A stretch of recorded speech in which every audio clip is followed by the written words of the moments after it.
ဒီနေ့ကရင်မကျက်စီသမီးလှုပ်စားပါတယ်ရှင်ကျက်စီသမီးတော့ထိုင်းလူက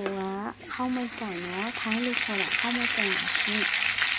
ဒီနေ့ကတော့ဘာမတက်အောင်ဗမာလူကြတော့ကျက်စီသမီးပါထိုင်းလူကြတော့ခေါင်းမိုက်ကန်ပါရှင်ကိုယ်ကလှုပ်စားပါတယ်ဒီမလေးစားရှင်အေးဒီလာလေးရပါတယ်ရှင်ဘိုင်ဘိုင်ဒီ